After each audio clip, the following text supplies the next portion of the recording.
Hello, Adams. For today's CKLA lesson, we have one review question about our lesson on conclusions. So number one asks, which does not describe a conclusion? So read each one. Which one is not explaining the purpose of a conclusion? And we're going to read chapter 18 today, and it is called Back to School. And again, this is from the narrative called Small Steps, The Year I Got Polio by Peg Carrot. In April, after months in hospitals and therapy at home, Peg is finally allowed to go back to school. Did the new braces work? I asked. Dorothy shook her head no. My brothers are building a ramp so I can get in and out of our house. I was glad that she was going home and sad that she would always need the wheelchair. When it was time for us to leave, I hugged Dorothy, wondering if I would ever see her again.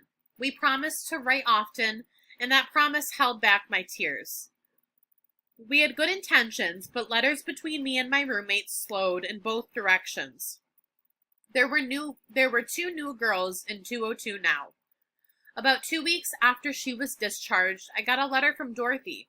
I wanted to leave Sheltering Arms more than anything, she wrote. But now sometimes I wish I could go back. Isn't that silly? It wasn't silly to me. We were safe at the Sheltering Arms, cocooned in room 202, where everyone understood what it was like to have polio.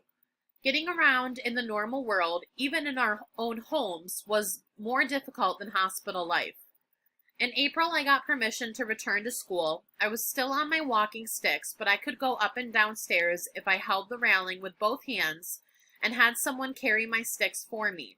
I was slow because both feet had to touch every step, but I could make it. Dad bought me a backpack for my books. I was to start by attending only in the mornings. If I could manage that, I would gradually work up to a full day. On my first day back, I was so nervous my hands began to sweat, and I was afraid the sticks would slip out of my grasp. What if people never quit staring? What if no one would carry my sticks up and down the stairs for me?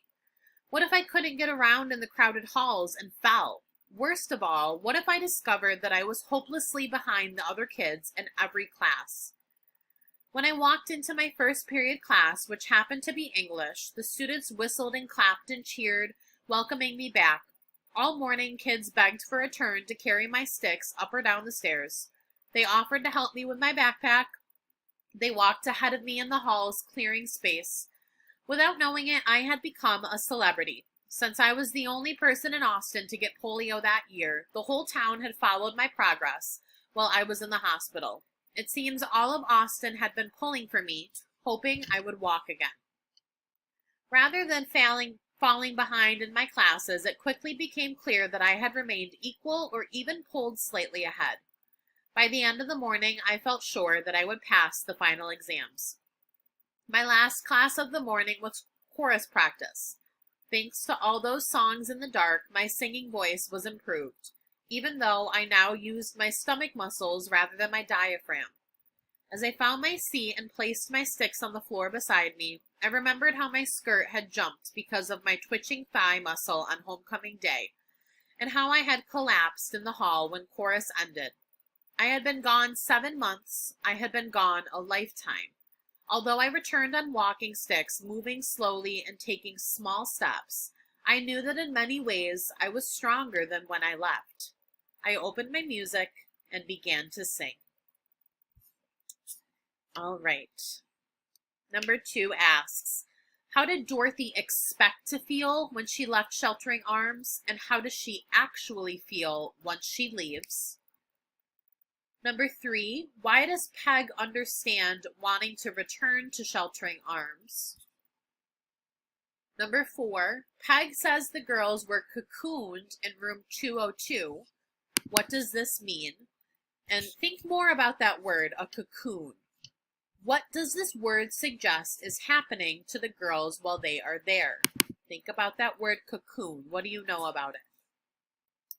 And lastly, number 6, how is Peg not different when she arrives back at school? Now, we had no vocab today, but if there is a word in the text you are unsure of, as always, look it up in a dictionary. And I will see you guys next time. Have a great rest of your day.